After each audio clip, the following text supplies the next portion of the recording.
플러스. 아이고.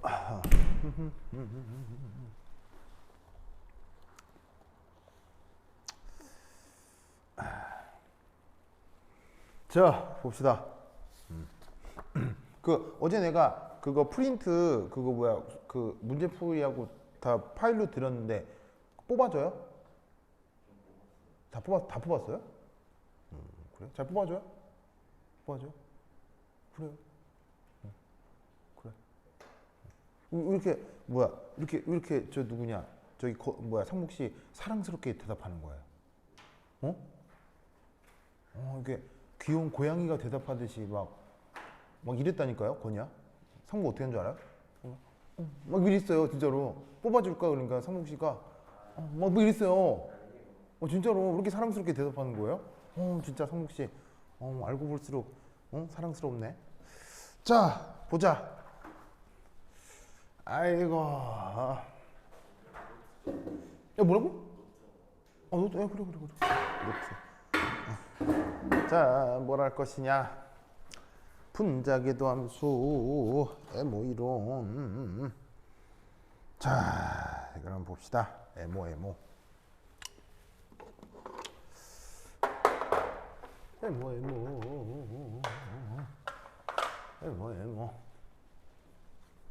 아이고. 룰루랄라. 자, 그 에모 학교에서 수업 나갔어요? 수업 진도는 나왔어요? 프린트만 나왔어요? 아니면 진도까지 나갔어요? 자기 반 아직 안 나갔어요? 근데 프린트는 받았어요? 요거 분자 오비탈 이론.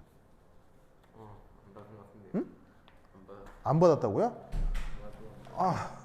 그래요?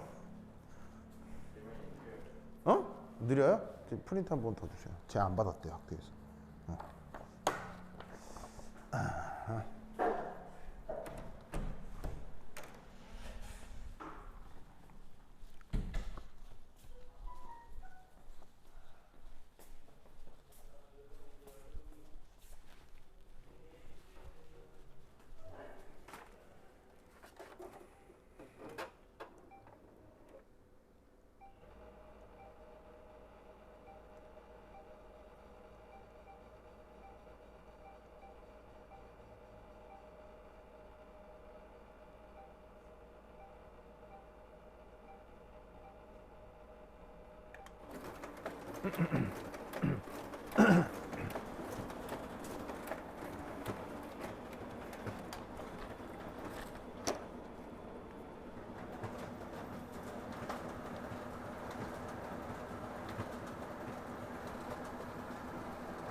자, 거기 분자 오비탈 이론이라고 하는 게 있죠? 요거 한번 봅시다. 자, 이거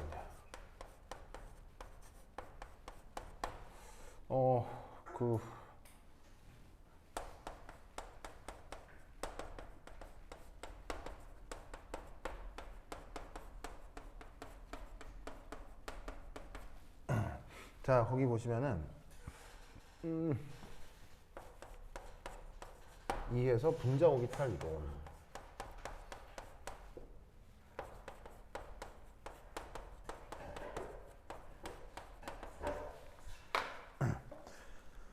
자, 분자 오비탈을 영어로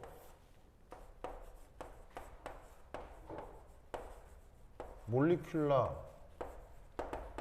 오비탈이라고 해서 이걸 줄여가지고 MO라고 이제 많이 표현을 해요. 그래서 이 MO라고 하는 게 어떻게 구성되는 건지 한번 살펴보도록 합시다. 교재에는 도통 알 수 없는 표현들이 있어요. 근데 이런 거는 시험에 하나도 안 나와요. 시험에 하나도 안 나오고 학교 선생님도 별 말도 안 할 거예요. 그냥 교재만 있는 거고요. 그래서 이제 수업 시간에 나오는 거를 그냥 바로 하도록 하겠습니다. 그래서 이제 그 시험에 나올 게 바로 이제 이거예요. 한 장 넘겨서 거기 보시면은 거기 보시면 이겁니다. 저기 화학 10페이지에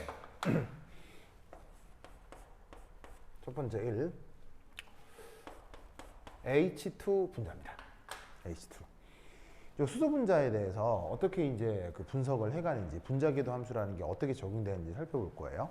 이것에 대해서 수학을 적용하기 시작하면 한도 끝도 없어요. 한도 끝도 없이 이제 수학을 따라가야 되기 때문에 그걸 다 할 수는 없고, 그냥 나와 있는 어떤 그 분자궤도 함수 그래프를 보고 이 뭐냐면은 어떻게 응용하는지, 그리고 중요한 분자에 대해서는 이 분자궤도 함수를 역시 외우셔야 돼요. 상목 어떻게 된다고요? 분자궤도 함수 어떻게 MO라고 하는 거 어떻게 된다고요? 외워야 된다. 그렇죠? 외워야 돼. 그래서 지금 내가 하는 모든 말을 싸그리 외워야 돼. 상목 알겠죠? 알겠죠? 자, 근데 그게 어디냐? 거기 보시면은 그 화학 10페이지, 교재 10페이지 한번 살펴보세요. 10페이지. 여기 10페이지 살폈어요? 10페이지? 자, 이게 이제 어떤 의미인지 하나하나 살펴보도록 하겠습니다. 요거와 관련돼서 요 오늘 하는 이 얘기를 이해해야 여러분 학교 가서 학교 선생님이 언급할 걸 이해할 수가 있어요. 알겠죠? 자, 봅시다. 학교 선생님이 어디까지 할지는 모르겠는데, 어디까지 할지 모르겠는데, 자, 봅시다. 자, 우선 여기에서 이놈의 이제 첫 번째 1H2에 대해서 바닥 상태 원자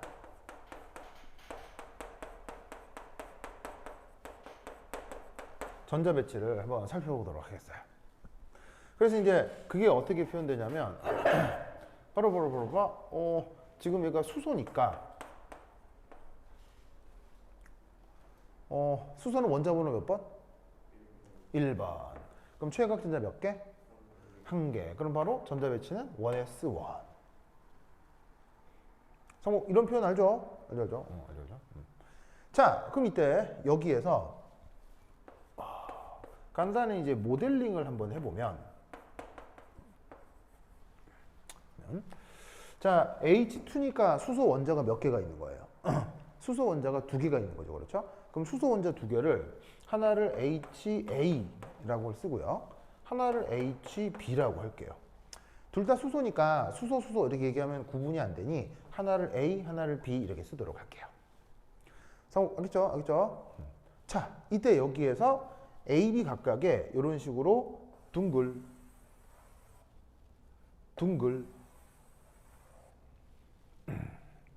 한 구를 그렸어요. 자, 얘는 원이 아니라 구예요. 그러니까 실제로는 이제 조금 더 자세히 그리면 이런 식으로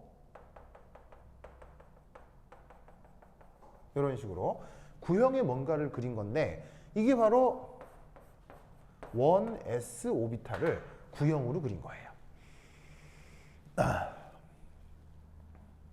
s 오비탈이 저렇게 구형으로 표현된다는 거 기억하죠? 기억하죠? 그래서 저렇게 이제 그 구형으로 그린 건데, 그걸 그냥 편의상 이렇게 이제 원으로 이제 그릴게요. 이게 계속 입체적으로 그리기 힘드니까.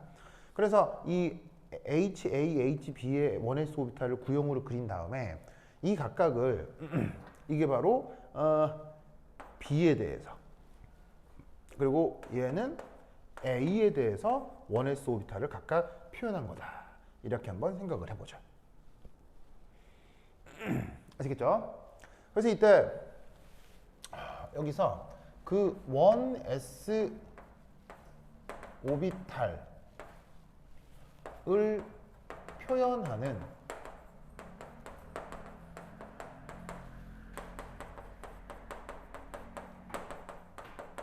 파동함수 수식을 각각 파이 1s, 그 다음에 여러분 학교 선생님 표현으로는 A, 그리고 파이 1s b 이렇게 이제 한번 표현해 보도록 할게요.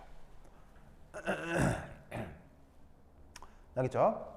그래서 왜 오비탈이라고 하는 게 그 수식으로 표현됐었다는 거 기억나요? 그러면서 왜 레디얼 파트, 앵귤러 파트 그런 것도 있었는데 그것도 이번 시험 나오는데 여러분 얼마나 안 까먹고 기억하고 있을랑가 잘 모르겠네요. 걱정이긴 한데 뭐 여하튼 자 그래서 그 파동음 수식이 아까 1SA, 1SP 이렇게 이제 표현이 됐습니다. 자 그럼 여기에서 얘들에 대해 3 어떤 생각을 하냐면 이런 생각을 합니다.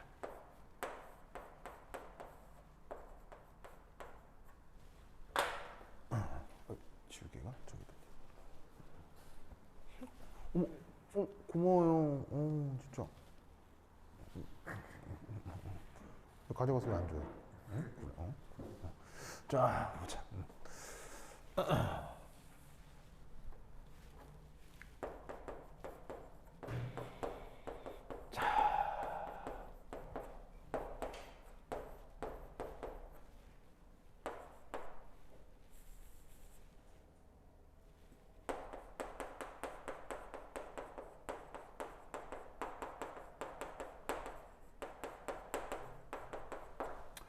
자, 이제 여기서 알아둬야 될 중요한 표현 중에 하나가 바로 LCAO라는 표현입니다.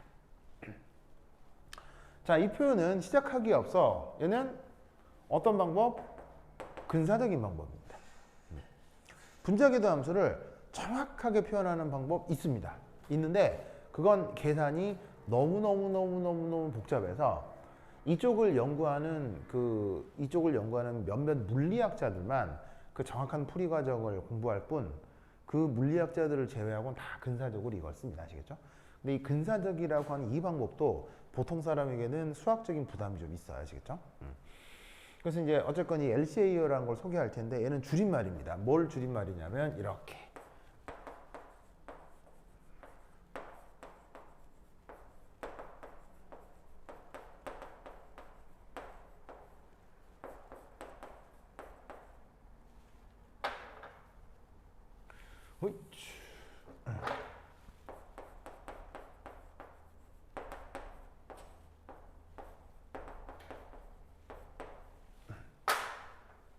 자, 리니어 컴비네이션 어토믹 오비탈을 앞 글자만 따가지고 LCAO라고 쓴 거예요. 아시겠죠? 자, 여기서 어토믹 오비탈이라고 하는 게 뭐냐면 바로 원자 오비탈 얘기하는 거구나. 원자 오비탈.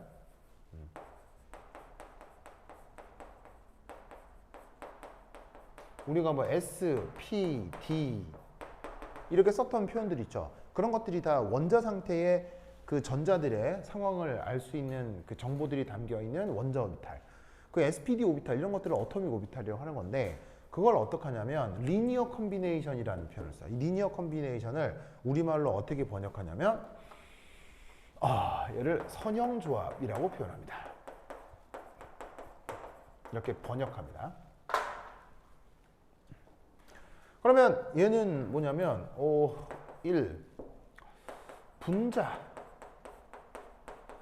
구성하는 각 원자들의 오비탈에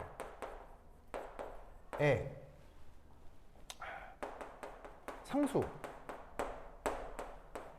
곱하고 더하기로 연결하여 MO를 나타내도록 하겠습니다.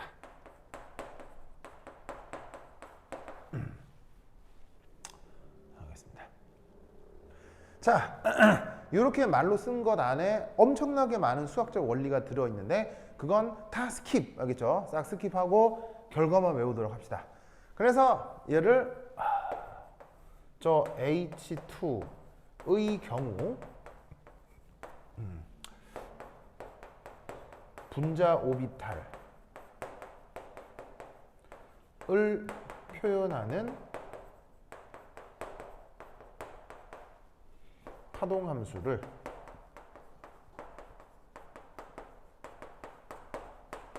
다음처럼 나타내보자 이런 얘기예요.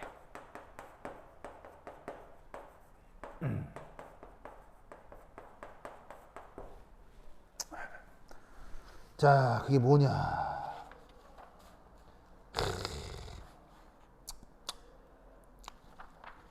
하하.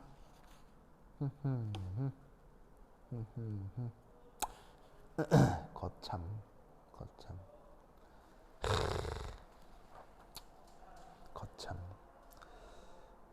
좋아. 거참. 자, 그 표현이 이제 뭐냐? 요거예요. 파이 MO 몰레큘러 오비탈이니까 MO라고 합시다. 자, 얘가 어떻게 표현되느냐? 바로 CA 파이 1S A CB 파이 1S B 저렇게 표현하겠습니다.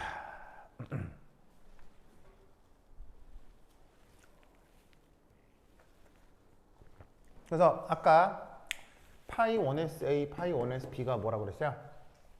그 A 원자, B 원자의 각각의 1S 오비탈을 표현하는 수식을 이렇게 이제 표현할 수 있다고 했죠. 그래서 A 원자의 B 원자의 1S 오비탈을 수식을 이렇게 표현하겠다 이런 말이지.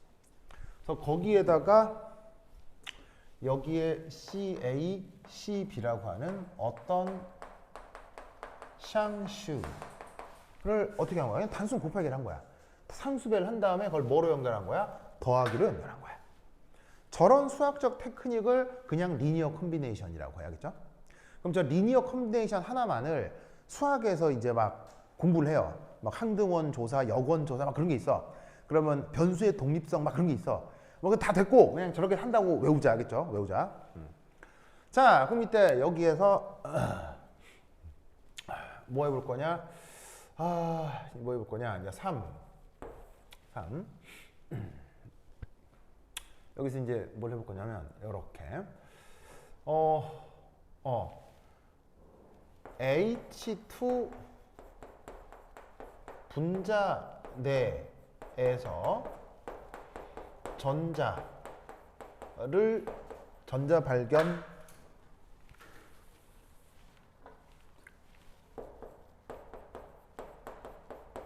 확률에 대한 밀도 함수를 한번 조사해 보자.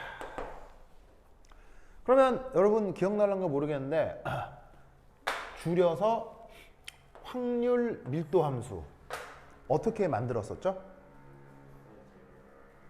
확률 밀도 함수 어떻게 만들었었죠? 바로 파동 함수를 그냥 제곱하는 게 확률 밀도 함수였죠. 그걸 생각해낸 사람 이름이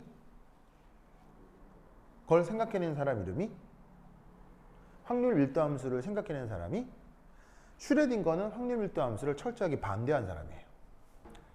개소리 하지 마라. 그런 건 없다고 한 거고요. 그 슈레딩거의 반대를 무릅쓰고 확률 밀도 함수를 주장해서 노벨상을 받은 18살 나이에 노벨상을 받은 기억 날랑말랑하죠? 안 나는 표정인데? 바로 본이요, 본의 해석 할 때 막스 본. 그 스위스계인가 그래, 뭐 이렇게 스위스 사람. 그래서 독일계 스위스인인가 뭐 그런데 뭐 여하튼 그래서 이름이 막스 뭐 이런 거지.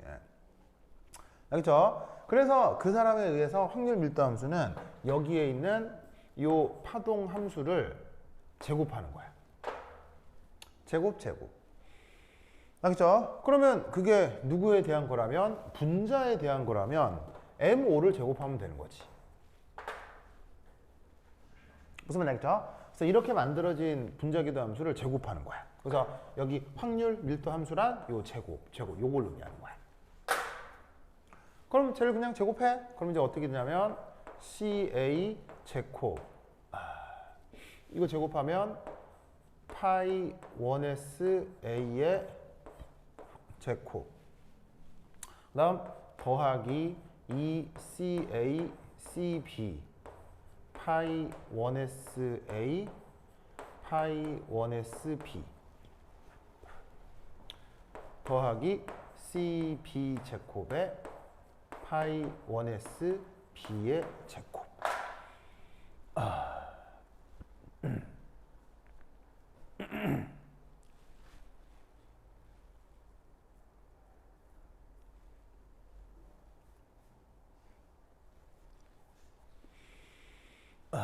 아시겠죠? 그럼 이때 여기서 이렇게 한 다음에 여기서 이제 우리는 첫 번째 어떤 생각을 하냐면 1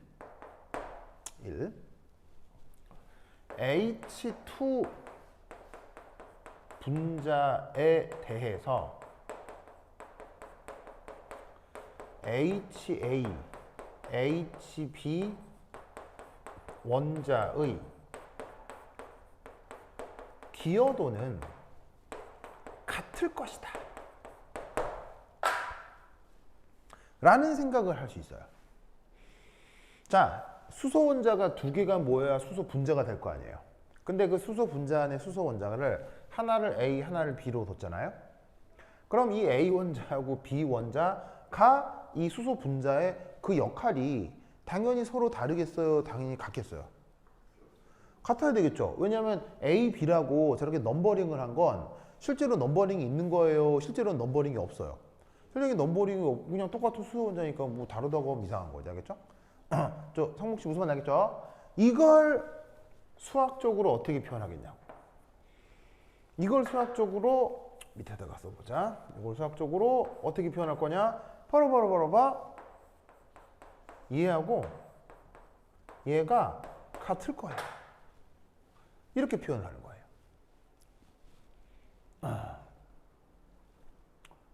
무슨 말 알겠죠? 왜냐하면 여기에 있는 이 부분은 자 봐요. 이 녀석은 분자에 대한 확률 밀도 함수잖아요. 분자에 대한 확률 밀도 함수. 근데 얘는 뭐냐면 원자에서 확률 밀도 함수인 거죠.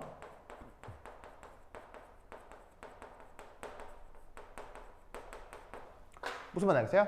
그게 A 원자에 대해서 B 원자에 대해서 전체 분자 기도 함수에 영향을 주는 게 같아야 되겠어요? 달라야 되겠어요?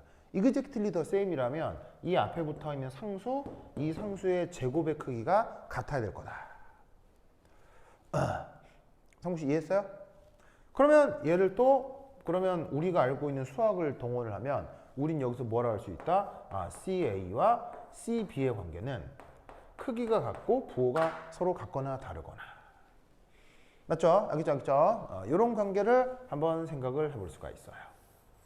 그래서 요거를 이제 뒤에서 꼭 써먹을 거예요. 그래서 뭐 써먹는 건 하여튼 뒤에서 하고 하여튼 요거 우선 기억하고요. 요거. 알겠죠? 이제 여기에서 두 번째 뭐 할 거냐?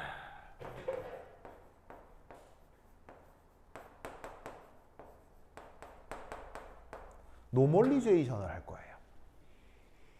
자, 노멀리제이션이라고 쓰고 우리말 번역은? 아니, 대단해요. 좋아. 성국 씨 뭐라고요? 그렇지.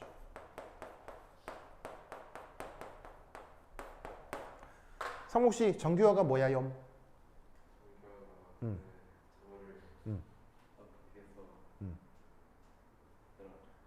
뭘 어떻게 하긴? 뭘 하긴? 뭘 하긴? 뭘 해? 뭐 하긴?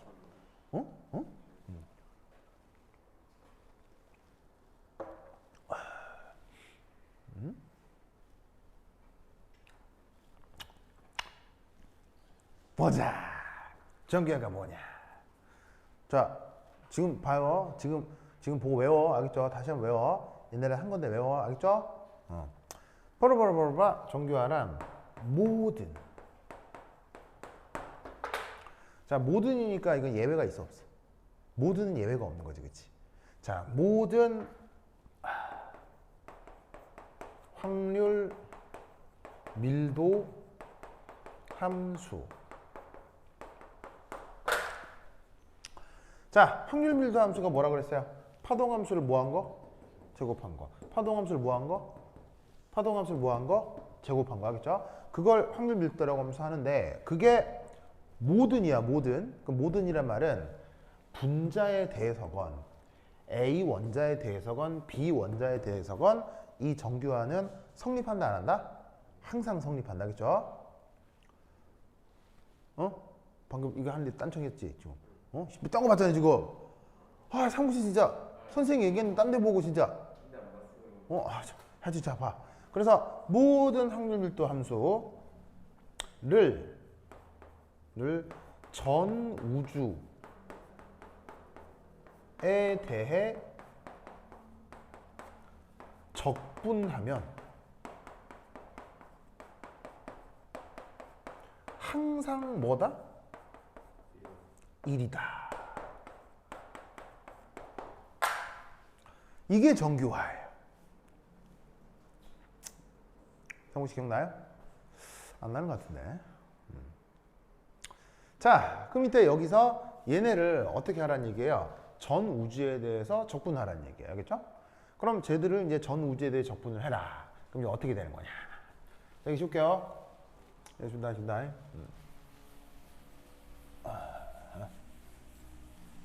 아이고.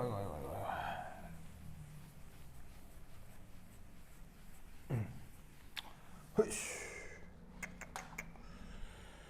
자, 그럼 아까 1, 2, 3 L, C, A, O 하고 있는 거죠. 자, 여기에서 세 번째 확률 밀도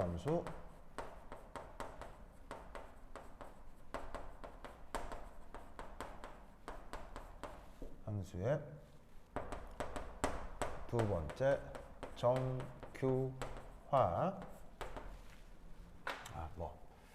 첫 번째 기록을 남겨놓자.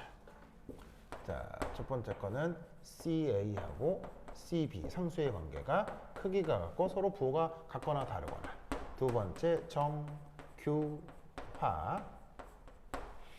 자, 저기 보시면은 어떤 파동함수에다가 제곱하면 이게 뭐라고요? 그게 바로 확률 밀도 함수라고 했었죠. 그거를 어디에 대해 적분한다고요? 전 우주에 대해 적분이라는 수학적 표현이 바로 인티그럴 d 타우 마이너스 무한대에서 무한대예요. 알겠죠? 그래서 여기서 보시면 바로 여기에 있는 요 부분 그리고 요 부분 여기 바로 전 우주 적분이에요.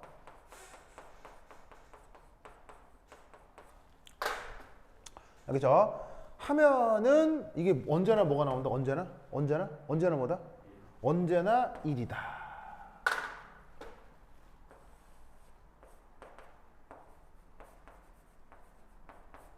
언제나 1이다.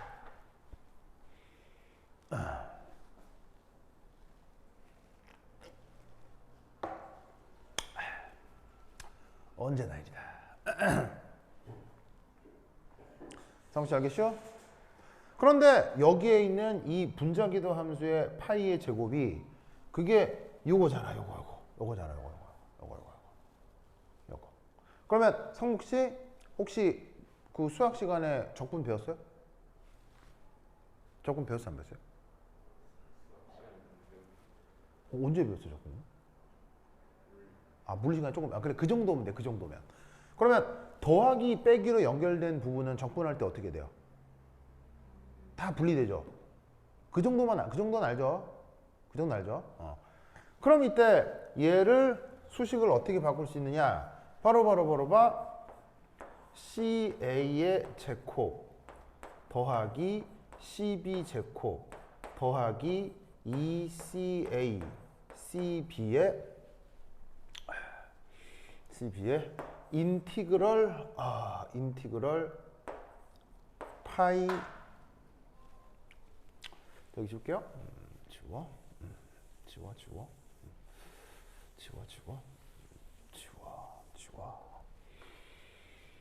해서 파이 1SA 파이 1SB의 d 타우의 마이너스 무한대에서 무한대.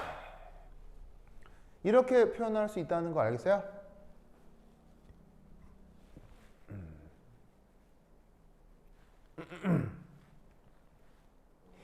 이렇게 표현할 수 있다는 거 알겠어요? 상무 씨 오케이?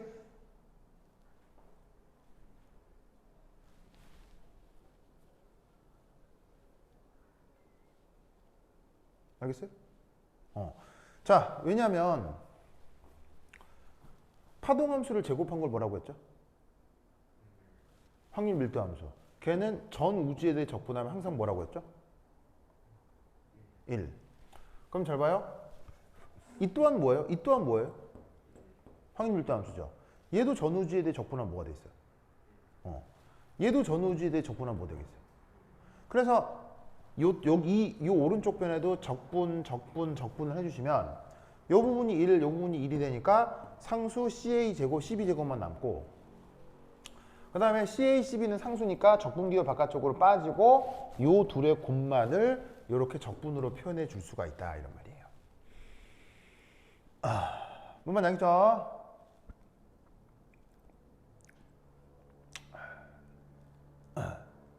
아시겠습니까? 여기죠, 여기죠. 이 논리를 꼭 기억해 두시기 바랍니다. 오케이, 됐다. 이때, 자 보세요. 이때 잘 봐. 잘 봐. 이때 잘 봐. 여기에 있는 요거.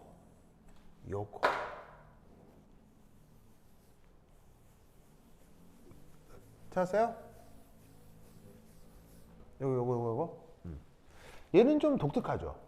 뭐냐면 다른 것들은 다 그냥 원래 파동함수의 제곱, 원래 파동함수의 제곱인데 얘는 서로 다른 두 파동함수의 곱이죠. 그렇죠.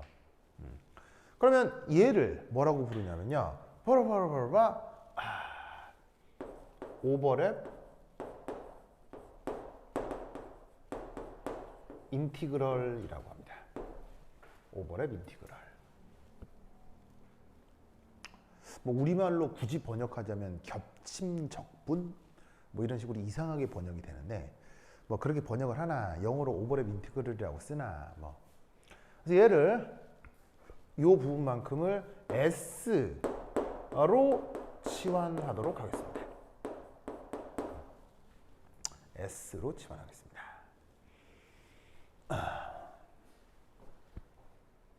그죠? 자, 그러면 우선 요까지의 결과를 꼭 기억하도록 하시고요. 자, 이때 그럼 여기서 하나 알아두실 거 4.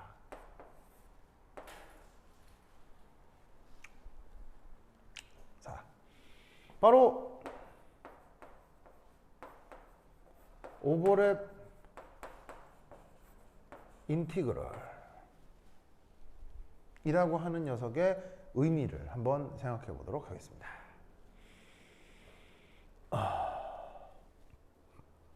오버랩 인티그럴.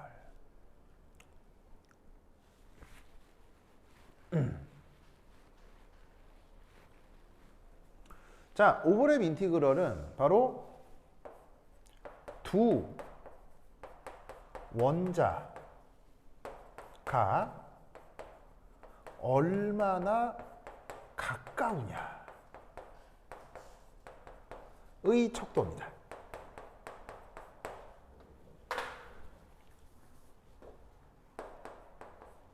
자, 여기서 얼마나 가까우냐는 그냥 물리적 거리를 얘기하는 거예요.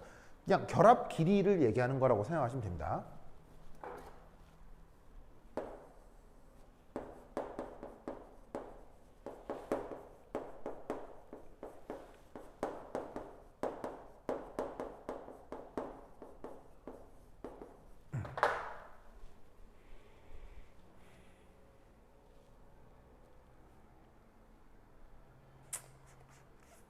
자, 그래서 이제 의미가 뭐냐면 이거예요.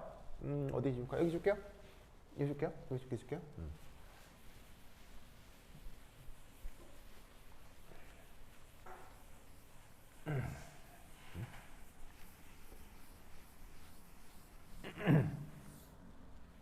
자, 예를 들어서 만약 첫 번째 1 두 원자 간 거리가 만약에 무한대잖아요. 자, 그러면 두 원자 간 거리가 무한대다. 그럼 생각해봐. 하나는 저기 있고 하나는 저기 있다. 그럼 두 원자의 관계는 뭐죠? 둘 사이의 물리적 거리가 무한대다. 그럼 그 둘의 관계는 뭐예요? 무관한 거 아니에요? 그냥 아무런 관계가 없는 거 아니에요? 무슨 말이겠어요? 그러면 두 원자간 거리가 무한되면 쟤는 무조건 어떻게 계산이 되냐면 그게 뭐 1s건 뭐건 그러니까 여기 이제 어떤 AO가 들어가는 거죠. AO. AO는 무슨 말이죠? AO는 뭐 줄임말이죠? 어토믹 오비탈, 어토믹 오비탈. 그 어토믹 오비탈이 하필 지금은 누구였던 거고? 하필 1s, 1s였던 거고. 원자 오비탈이고 1s만 있는 건 아니잖아요. 뭐 2s, 2p, 뭐 3d 여러 가지가 있을 수 있으니까 그 이 원자 오비탈이 다른 걸로도 이제 나타날 수 있는 거예요. 근데 지금은 하필 1s, 1s인 거지. 그런데 두 원자간 거리가 무한되면 둘이가 서로 관계가 없는 거 아니에요. 그럼 두 개를 곱했을 때 값이 어디로 수렴한다? 0으로 수렴한다 이런 얘기야. 관계가 없으니까 하나의 무한히 멀리 떨어져 있을 때 서로의 그 함수값이 거의 0으로 수렴하게 된다는 얘기예요. 그러니까 둘이 곱해봐야 그냥 0이 된다 이런 얘기지. 뭐 관련된 뭐 수학적인 이렇게 막 그래프도 있긴 한데 그냥 대충 그렇게 생각하면 되겠죠. 두 번째.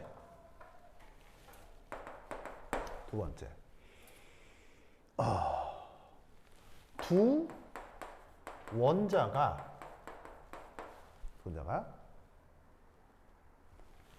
가깝다 못해. 가깝다 못해? 자 그럼 잘 봐. 두 원자가 봐봐. 두 원자가 가까워져. 만약 궁극으로 가까워지면 뭐가 되는 거야? 궁극으로 가까워지면 이게 일어날 수는 없는 일인데 그냥 상상 속에서 가깝다 못해 가까워 결국 뭐가 돼버리는 거? 일치되는 거. 무슨 말이야? 일치되는 거. 그럼 두 원자가 가깝다 못해 일치하면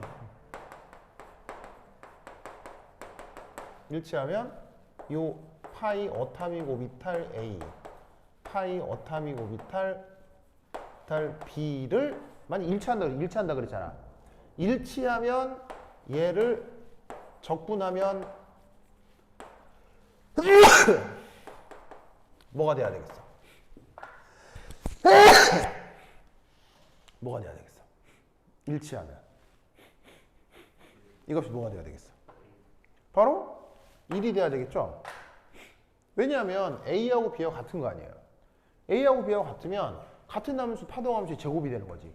이게 바로 또 일종의 뭐가 되는 거야? 확률 밀도 함수가 되는 거지.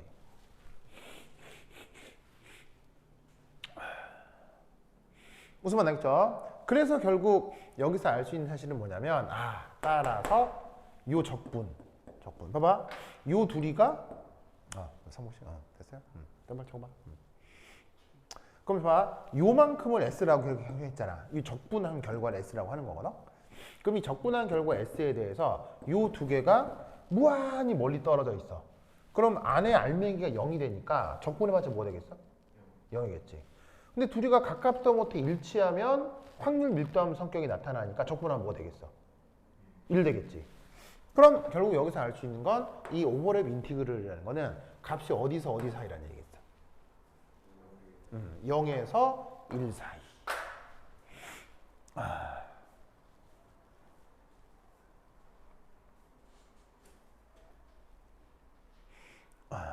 성공 알겠죠?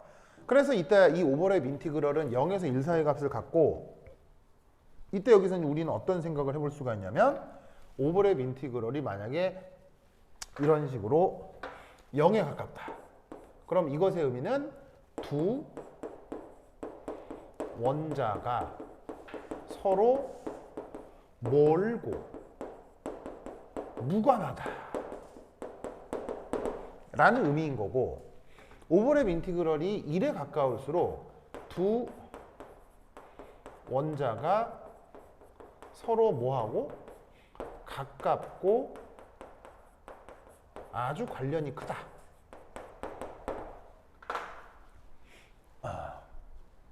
무슨 말 나겠죠? 그러면 원자가 관련이 크다라는 걸 사실은 이렇게 생각을 해주면 되는 거예요. 가깝고 결합에 가깝다. 가깝고 결합되어 있다. 이런 식으로 생각을 해볼 수가 있다. 이런 말이지. 아시겠죠? 그걸 나타내 주는 게 바로 저 오버랩 인티그럴이라고 하는 녀석의 성격이다 이런 말이에요. 아시겠죠? 그렇죠? 그래서 그것으로부터 지금 보시다시피 이제 최종적으로 이제 지금의 경우는 그러면 이 수식이 이제 최종 어디까지 도달하는 거예요? 바로 1은 CA 제곱 더하기 CB 제곱 2CA CB의 S. 아시겠죠? 설명하겠어요? 그리고 동시에 여기서 CA하고 CB의 관계는 크기가 같고 푸어가 같거나 다르거나.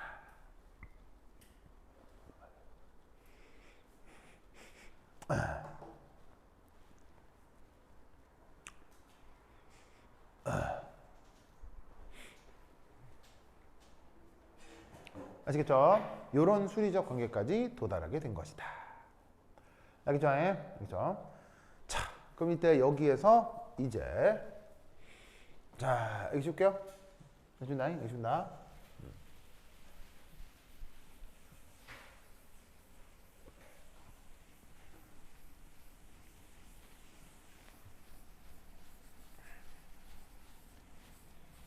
자.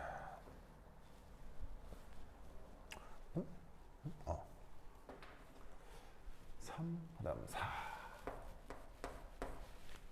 자, 아까는 이제 LCAO를 통해서 몰리큘러 오비탈을 이제 근사적으로 표현을 한 건데요. 이제 뭘 한번 하나 이제 나타내 볼 거냐면, 뭘 해보지? 이렇게 한번 표현해 봅시다. 바로, MO의 두 가지 가능성.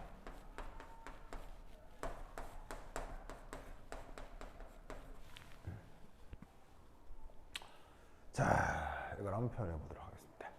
첫 번째, 1. CA하고 CB가 같은 경우를 한번 예로 들어봅시다. 아까 두 가지 가능성이 있다고 했잖아요. 두 개가 크기가 같거나 크기는 같은데 부호가 같거나 다르거나. 그럼 첫 번째는 아예 같은 경우를 한번 생각해 보자고요. 알겠죠? 그럼 아예 같다고 하면 CA도 CB도 다 N이라고 하면 이때 여기 있는 이 수식을 어떻게 바꿀 수 있느냐? 우선 1차적으로 이렇게 바꿀 수가 있죠. 바로 1은 2n제곱 더하기 2n제곱 S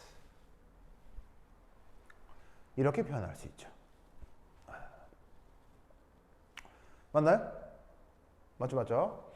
그러면 얘를 다시 쓰면 2n제곱으로 묶으면 1 플러스 S.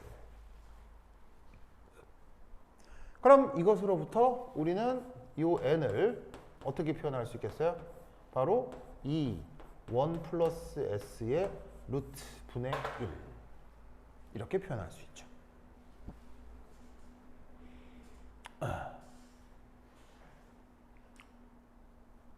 아시겠습니까?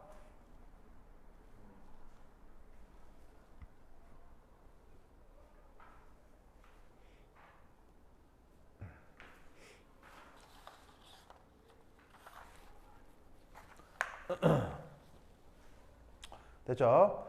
자, 그럼 여기에서 이때 파이 MO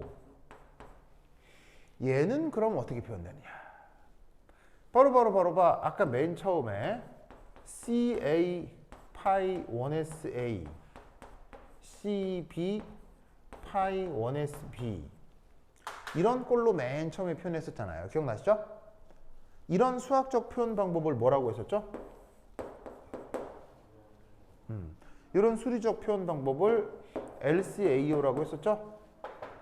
리니어 컨비네이션 오브 오토믹 오비탈 이라고 했잖아요. 그런데 이때 여기서 CA가 됐건 CB가 됐건 다 뭐예요? N으로 나타내죠? 그리고 이제 편의상 이렇게 됩니다. N도 제곱으로 표현이 되는데 이렇게 양자역학에서는 하나의 값으로 표현될 때는 기본적으로 양수로 정의합니다. 마이너스도 가능한데 최종적으로 결정이 났을 때는 상수를 양수로 편의상 정해줍니다. 알겠죠?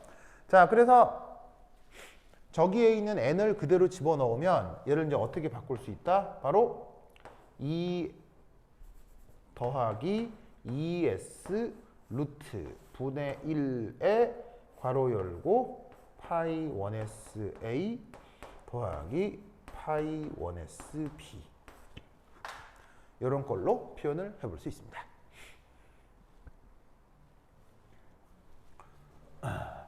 3.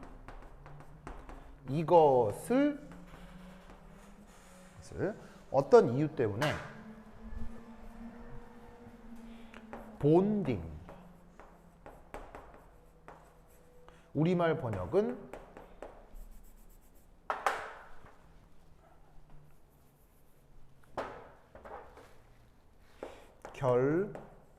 결합성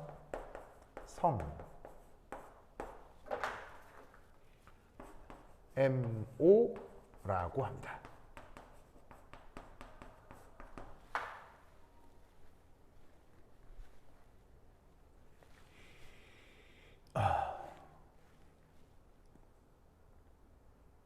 알겠죠? 그 다음 두 번째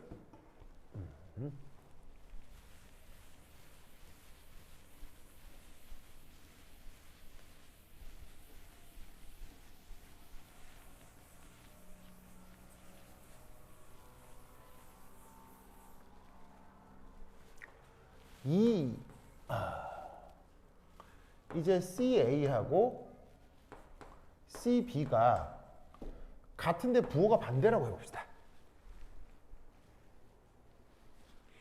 알겠죠? 그러면 이때 얘를 N-라고 한번 써보죠. N-라고 한번 써보죠.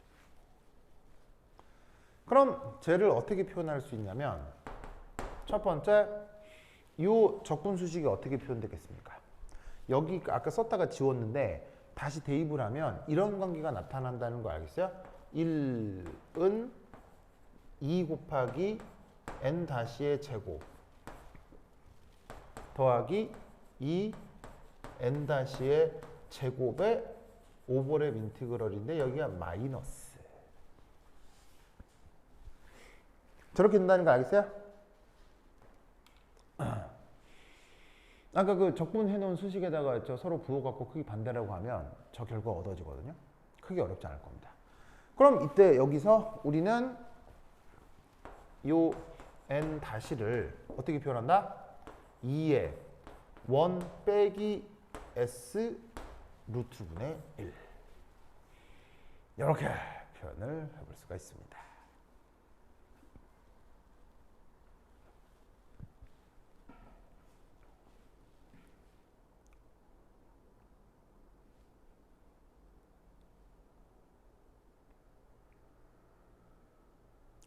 그러면 여기서 이 전체 파동함수는 그럼 어떻게 표현되겠어요? 아까는 여기가 플러스였죠. 근데 요 놈하고 요 놈하고 부호가 반대가 되어버리면 얘가 결과적으로 어떻게 되겠습니까? 2 빼기 2s 루트 분의 1 괄호 열고 파이 1s a 빼기 파이 1s b 이런 걸로 바뀌겠죠. 그래서 여기서 마치 뭐 규칙이랄까? 여기 플러스면요, 이게 플러스가 되고요. 여기 마이너스가 되면 여기 마이너스가 돼버리는 거지. 결과적으로. 알겠죠? 그래서 이때를 뭐라고? 어떤 이유 때문에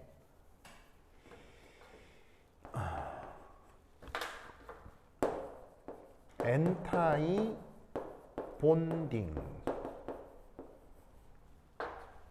우리말 번역은 반결합성이에요.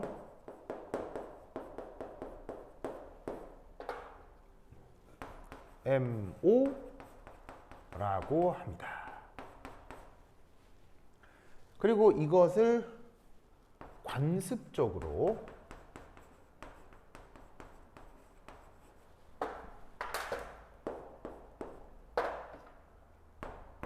요 표시를 해줍니다.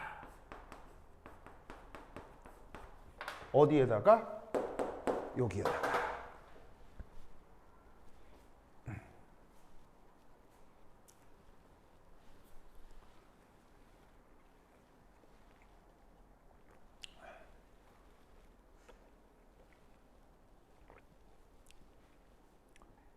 자, 여기까지 뭐 그렇게 안 어렵죠?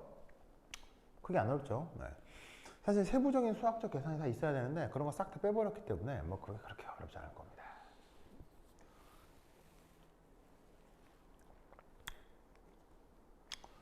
좋아.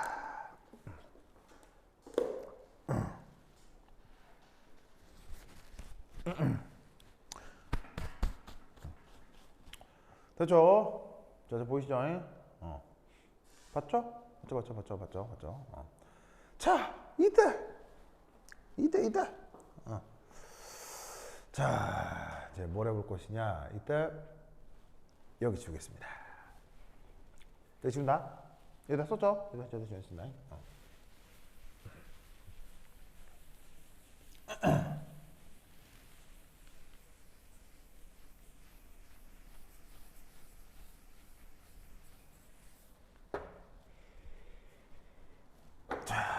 그 다음에 다섯 번째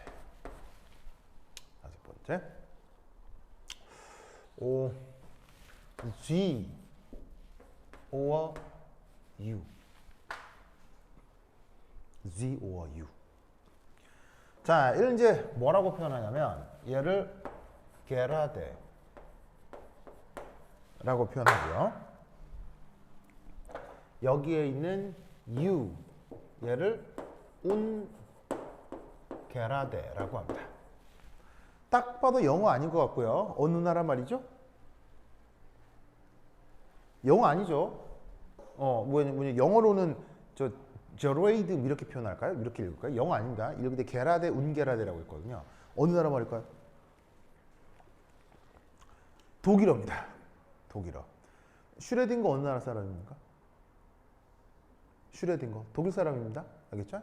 그 다음에 뭐 하이젠베르그 어느 나라 사람입니까? 독일 사람입니다. 막스 플랑크 어느 나라 사람이에요? 플랑크 독일 사람입니다. 아인슈타인 어느 나라 사람? 아인슈타인 독일 사람입니다. 무슨 말 알겠죠? 근데 물리학 천재들은 다 어느 나라 사람? 독일 사람입니다. 그렇죠? 전부 독일 사람입니다. 근데 물리학의 천재들은 다 독일 사람입니다. 그래서 이 양자역학적 언어들은 특히나 어디? 독일어가 많습니다. 그게 고전역학 쪽은 뉴튼 어느 나라 사람입니까? 뉴튼 영국 사람이죠. 그래서 고전역학 쪽은 영국 영반 쪽이 좀 많은데 양자역학 쪽은 독일 쪽이 많습니다. 근데 핵 개발은 어느 나라가 맨 먼저 했습니까? 전 세계에서 핵 개발을 가장 먼저 한 나라. 이것을 모르더라고요. 핵 개발의 역사에서 핵 개발을 가장 먼저 한 나라. 그래서 핵 개발에서 가장 선진국이었던 나라. 바로 영국입니다. 영국이 핵 개발을 가장 먼저 했습니다. 근데 이제 2차 세계대전을 직통으로 맞으면서 예산이 어떻게 해서 예산이 부족했겠죠. 그래서 그 영국의 핵 개발에 관련된 모든 자료와 데이터들과 연구 인력이 다 어디로 넘어갔다? 미국으로 넘어간 겁니다. 미국이랑 딜을 친 거예요. 미국이랑. 어떻게 딜을 쳤겠어요? 지금 우리가 먼저 핵 개발 대충 해놨는데 지금 전쟁통에 할 수는 없고 미국 너네가 돈 좀 대라. 그럼 우리 여기 과학자들 다 미국 가서 연구할 테니 그래서 핵 개발되면 서로 이제 그 결과를 나눠 갖자 이렇게 한 거예요. 그래서 미국이 오케이 했겠지. 콜 했겠지. 했지? 그래서 미국이 어쨌건 성공했지? 그래서 일본에 두 발 떨어뜨리고 그러면서 미국이 연구에 줬다 안 줬다? 줄 리가 있나? 그런 게 있어요. 국가 간에. 국가 간에 그런 거 없어요. 알겠어요? 네, 국가 간에는 기본적으로 뭐 뿐이다? 국익밖에 없어요. 국가 간에는 국익밖에 없어요. 절대 안 줘요. 그래가지고 영국이 어떻게 개빡쳐가지고 에이씨 다시 해가지고 한 거예요. 왜냐하면 영국도 이 자연과학의 역사가 당연히 깊겠어요. 어떻게 했어요? 영국 굉장한 나라고. 그러니까 사실 지금의 영국이 좀 좋댔지만 영국이 그렇게 만만한 나라가 아니거든. 예, 그 영국 만만한 나라가 아니에요. 그래서 영국도 하고자 하면 다 하죠. 예, 그래서 이제 그게 미국이 핵 개발을 한 다음에 그 다음에 영국이 하고 그 다음 어디에서 그 다음 소련이 하죠. 소련이. 예, 소련이 핵 개발을 하죠. 그 다음 어느 나라? 그 다음 프랑스. 프랑스가 또 영국 가는데 안 갈 수 없거든. 왜냐면 우리는 잘 모르겠지만 우리나라랑 제일 짜증나는 나라가 어디예요? 우리나라 입장에 제일 짜증나는 나라. 아씨, 이 방파제 새끼들 하면서 맨날 욕하는 나라 있잖아요. 어디야? 일본. 우리나라 짜증나잖아. 근데 놀라운 건 우리나라 일본 사이보다 더 앙숙인 나라 관계가 영국 프랑스 관계예요. 그게 영국하고 프랑스면 유럽의 선진국이어서 서로 좋을 것 같지 절대 그렇지 않습니다. 영국하고 프랑스가 우리나라하고 일본 사이 관계예요. 더 심해요. 더 심해요. 그러니까 영국이 핵을 가졌잖아. 그럼 프랑스 가만히 있을 수 없지. 프랑스도 수학의 천재들이 막 예를 들면 뭐 프랑스 수학자 중에 대표적인 사람 뭐가 있어? 뭐 뿌앙까레 뭐 이런 사람도 있고 또 뭐야 그거 그 뭐 생각한다 존재한다 그냥 말 있잖아. 그 누구야? 뭐 데카르트인가? 아니 누구지? 뭐 하여튼 그 사람도 뭐 다 프랑스도 천재 많거든. 프랑스도 가만히 있을 수 없지. 해가지고 그 다음이 프랑스가 또 독자적으로 핵 개발을 해요. 그때 이제 미국이 프랑스를 존나 협박해가지고 핵 개발 못하게 했거든요. 왜냐하면 좋은 건 나만 있어야지 다른 애들 있으면 안 되잖아요. 그래서 프랑스가 핵을 못 갖게 하려고 미국이 별의별 압박수단을 다 썼는데도 프랑스 기어코 해내고 말았죠. 그리고 드디어 마지막으로 핵 개발을 한 나라가 어디예요? 공식적으로 마지막으로 핵 개발을 한 나라가 어디예요?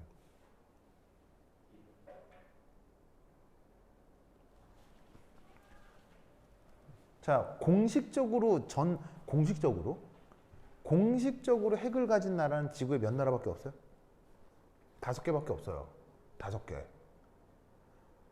그 북한도 핵을 갖고 있지만, 그리고 이스라엘도 핵을 갖고, 인도, 파키스탄도 핵을 갖고 있지만 그건 비공식이고요. 인정하지 않는, 그러니까 이제 웃긴 거지. 다 있는 거 뻔히 아는데 그 인정하는 건 딱 5개국밖에 없어요. 미, 영, 소, 푸 알겠어요? 미, 영, 소, 푸. 하나 더 있잖아. 아니 러시아가 소련이지. 진짜. 러시아가 나중에 소련 된 거 아니에요. 아니 소련이 나중에 러시아 된 거. 진짜. 역사 하나 있잖아. 이거 중국. 중국을 빼놓으면 안 되지. 참. 중국이 핵을 갖게 된 발단을 누가 준 줄 아세요? 중국이 원래 핵을 가질 상황도 아니었고요. 능력도 없었어요. 중국이 핵을 가질 만한 상황이나 능력이 없었는데 그 중국이 핵을 갖게 해준 나라가 누군지 아세요? 미국이에요. 미국이 소련에 핵을 갖게 해줬어요. 이 사건 아세요?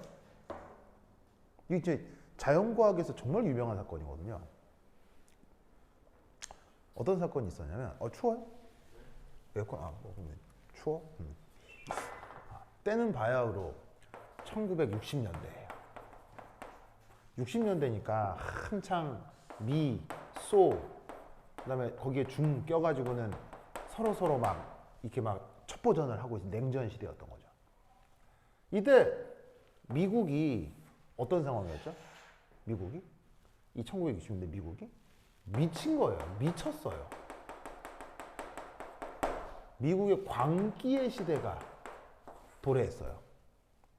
그래서 여러분 모르시겠지만 여러분 혹시 5.18 민주화 운동 들어봤어요? 그때 전두환이 광주에 가서 사람들 막 수천 명씩 죽이고 했던 거 알죠? 그 정도는 알죠? 그게 미국에서도 있었어요. 몰랐죠? 이게 우리나라만 그런 게 아니고요. 미국도 더 심해졌어요. 미국은. 훨씬 더 심해졌어요. 근데 놀라웠게도 우리나라는 여전히 말이 많긴 하지만 그 5.18 그 원흉들이 어쨌거나 만족스럽건 만족스럽지 않다고 평가를 하건 어쨌거나 형사처벌 같은 거 다 받았어요, 안 받았어요? 형사처벌도 받았고 그 다음에 정권도 여러 번 바뀌었죠. 왔다 갔다 했잖아요. 근데 놀라운 건 미국은요. 그 5.18 민주화 운동 같은 게 미국에서도 있었거든요. 근데 미국은 어떻게 되냐면 미국의 민주화를 위해서 일했던 그 모든 사람들이 어떻게 된 줄 아세요? 미국은 전부 사형당했어요. 여러분 미국 있잖아요. 그 진짜 미국은요, 진짜 무서운 나라예요. 말 안 듣죠? 바로 죽여버려 그냥. 어떤 식으로 죽이냐 아세요? 어떤 식으로? 쥐도 서로 새도 모르게 없애버려요. 길 가는데 갑자기 강도로 위장해서 강도가 갑자기 덤벼들어가지고 권총강도 일어나가지고 죽고요. 그런 특별한 일을 하는 그 어떤 입지전적인 중요한 인물들이 있잖아요. 심지어 미국은 어떻게 된 줄 아세요? 그 중요한 인물이 비행기를 타고 가다가 비행기 갑자기 추락해요. 이 1960년대. 미국 진짜 무서운 나라예요. 아니, 그러니까 그래도 뭐 우리는 진짜로 막 눈에 보이게 죽이잖아요. 이렇게 막 진짜 탱크 몰고 가서 무슨 말 하겠어요? 결국 저놈이 나쁜 놈이야 하고 뭐 처벌도 받고. 미국은 그런 게 없어요. 좀 이상하다. 그럼 저놈을 지도새도 모르게 죽여버려요. 진짜예요. 어떻게 되냐면 갑자기 어제까지 멀쩡했던 사람이 그 다음날 갑자기 뇌암에 걸려요. 그래서 죽어요. 막 이렇게. 그런 게 미국이에요. 바로 미국이 이 1960년대부터 극보수의 나라가 돼요. 그래서 이때 집권했던 국회의원 중에 극보수의 대표 아이콘이 맥카시라고 하는 상원 의원이 있었어요. 그래서 맥카시라고 하는 상원 의원이 1960년대에 미국 내에 있는 모든 좌파라고 불리면 좀 어감이 이상한가요? 미국 내의 모든 진보 인사들, 예를 들면 약간의 사회주의 성향을 갖거나 예를 들면 약간의 복지 이런 것들을 중요하게 생각하는 모든 사람들 다 죽여버렸어요. 싹 다 죽여버렸어요. 뭐로 몰아서? 빨갱이로 몰아서. 우리나라에 빨갱이란 말이 있는 건 알죠? 그게 미국은 1960년대에 있었어요. 1960년대 미국에서 바로 빨갱이 소탕 작전이 벌어져서 미국 내의 빨갱이란 빨갱이들은 1960년대 다 죽어요. 다 죽고 싸그리 없어져요. 그래서 미국은 학생운동이 있어요, 없어요? 그래서 미국은 학생운동이 없는 거예요. 다 죽어버려서. 무슨 말 알겠죠? 그때 여기서 이제 근데 기본적으로 보수 쪽은 똑똑해요, 좀 멍청해요. 보수는 기본적으로 멍청할 수밖에 없어요. 이게 내가 그냥 하는 말이 아니고요. 보수라고 하는 사람들의 그 근원적인 어떤 그 뭐냐면 보수라는 현상의 원인을 살피면 보수인 사람들은 머리가 나쁠 수밖에 없어요. 그래서 이 메카시도 어떤 미친 짓을 하냐면요. 이때 당시 나사 알죠? 나사에 엄청난 천재 로켓 물리학자가 있었어요. 로켓 물리학자. 그 어디 나온 사람이냐면 MIT 거의 수석 졸업한 사람이에요. MIT 수석 졸업해서 나사에서 로켓 물리학자로 엄청난 천재예요, 천재. 그 사람 이름이 챔칭산이에요. 이름을 보아하니? 중국계죠? 중국계인데 아버지가 중국계예요. 아버지가 중국계니까 얘는 어느 나라 국민이에요? 아니, 미국 국적법을 모르는구나. 미국은 어떻게 하면 국적을 얻을 수 있어요? 미국은 그 나라에서 태어나면 그 나라 국민이에요. 이 사람은 어디서 태어났다? 미국에서 태어났기 때문에 부모님이 중국계긴 하지만 미국에서 태어났기 때문에 이 사람은 미국 시민이에요. US 시티즌이야, US 시티즌. 그러니까 장학금 다 받고 MIT 가서 거기서 수석해가지고 나사에 뭐냐면 US 시티즌이니까 이 나사에서 근무할 수 있는 거지. 여러분, 나사에서 근무하려면 첫 번째 조건이 뭐예요? US 시티즌이어야 돼요. 나사는 외국인 절대 안 받아요. 나사에서 근무하려면 무조건 미국 국민만 나사에서 근무할 수 있어요. 알겠죠? 아니, 미국 시민이야. 그리고 재밌는 건 중국계지, 중국계. 중국계인데 부모님들이 중국계 대만계야, 대만계. 그럼 대만이면 중국과 관계 있어, 없어? 없잖아. 대만하고 중국은 싸우는데. 근데 메카시 이 사람은 그걸 알아 몰라? 몰라요. 이 사람이 미국에 있는 각종 행정과 그런 기관에 있는 모든 중국 사람들은 다 중국으로 돌아가라 라고 한 거예요. 무슨 말 알겠어요? 그래갖고 이 첸칭산이 쫓겨날 위기에 처한 거예요. 그래가지고 원래 첸칭산은 공산주의며 뭐 자본주의며 냉전이며 그런 거 전혀 관계없는 사람이에요. 그냥 열심히 공부한 공돌이었을 뿐이에요. 그리고 나사의 핵심 인물이에요. 근데 이 사람 보고 이 메카시가 이 싸그리 묶어가지고 다 중국으로 돌아가게 된 거예요. 그래갖고 이 채칭산을 구명하려고요. MIT 전 교수협회, 나사 전 직원이 서한을 보내요. 채칭산만은 안 된다. 천재였거든요.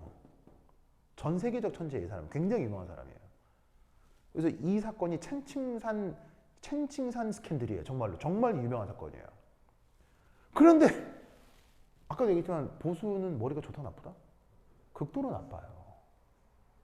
그래서 이 사람이 결국 쫓겨나요. 그래서 어디로 가? 진짜 중국으로 가요. 이 사람은 그래서 기분이 좋았겠어요? 나빴겠어요? 연락빡치겠죠. 자기는 그냥 US 시티즌이었는데 미친 또라이 새끼가 정권을 잡는 바람에 쫓겨나게 된 거 아니에요. 그래갖고 진짜 짐 싸들고 중국 간 거예요. 그리고 진짜 비행기 타가지고 1960년대면 중국이 잘 살던 때예요. 거지 같은 때예요. 중국이 그냥 거지꼴로 살던 때예요. 그때. 그래갖고 생각해봐. 지금의 중국도 아니고 1960년대 중국은 진짜 깡촌 시골로 가는 거야. 기분 나쁘겠지. 그리고 비행기 타고 하고 북경 공항에 딱 내리는데 정말 진짜 그 공항에 모택동이 나와가지고 무슨 말 나와가지고 모택동과 주운래 누구냐면 이제 중국 모택동은 알죠? 모택동 몰라요? 중국 공산혁명 일으킨 중국의 공산당 주석. 그러니까 주운래는 그때 당시 중국의 수상, 중국의 정치 원투 펀치가 공항에 나와가지고는 동지 어서 오십시오 하면서 막 무슨 말 나겠어요? 그리고 첸칭산은 그냥 쫓겨나서 온 건데 그때 당시 모택동이 나와가지고는 이 사람이 환영 당연한 거 아니겠어요? 그래갖고 모택동이 거기서 모택동이 뭐라고 하는지 아세요? 동지 원하는 걸 말씀하시오. 무슨 말 알겠어요? 원하는 걸 말씀하시오. 무슨 말 알겠어요? 빡 돌았겠죠. 진짜 빡 돌았겠죠. 그래가지고 첸칭산이 유명한 이게 자연과학자들은 다 알아야 되는 말이에요. 이때 첸칭산이 모택동한테 그 중국 주석한테 했던 말이 뭔지 아세요? 바로 저에게 15년을 주십시오. 15년.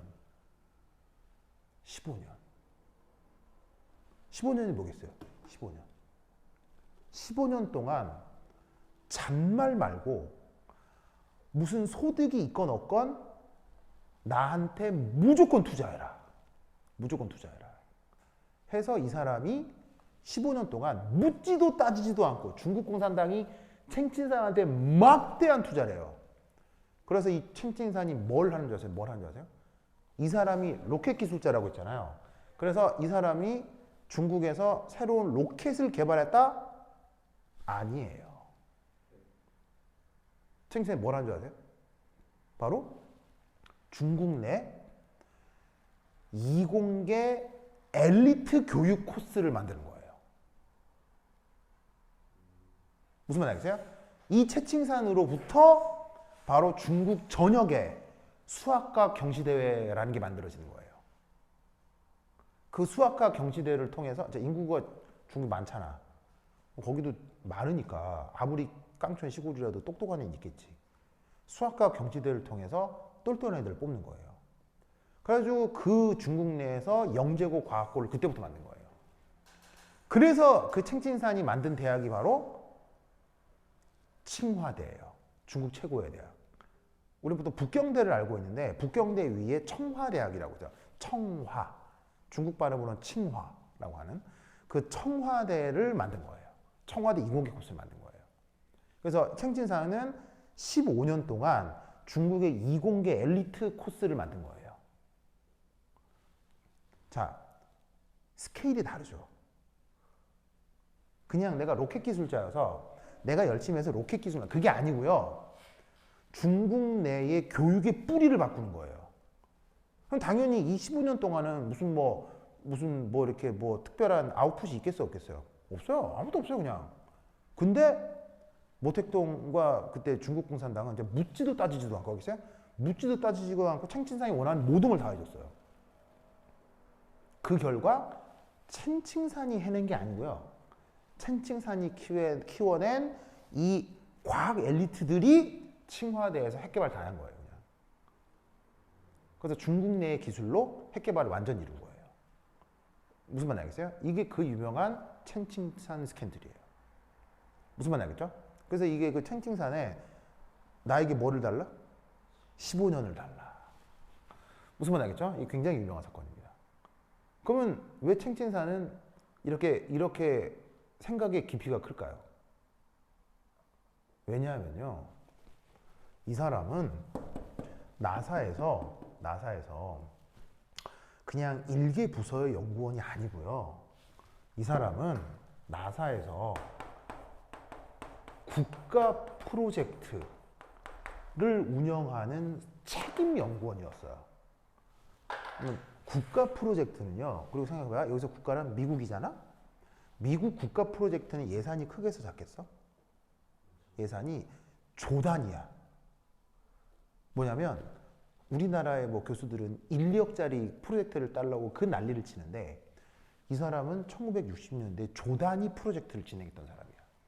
즉 국가의 미래와 국가의 조 단위 예산을 끌어들여서 그러면 생각해봐. 조 단위 예산을 끌어들이면 그 밑에 과학자들이 한두 명 연구하는 거에서 수천 명, 수백 명의 연구원들이 필요하겠어. 그걸 운용하던 사람이야. 진짜 대단한 사람인 거라고 알겠어요? 전 세계에 몇 명 없는 엘리트 중에 하나야.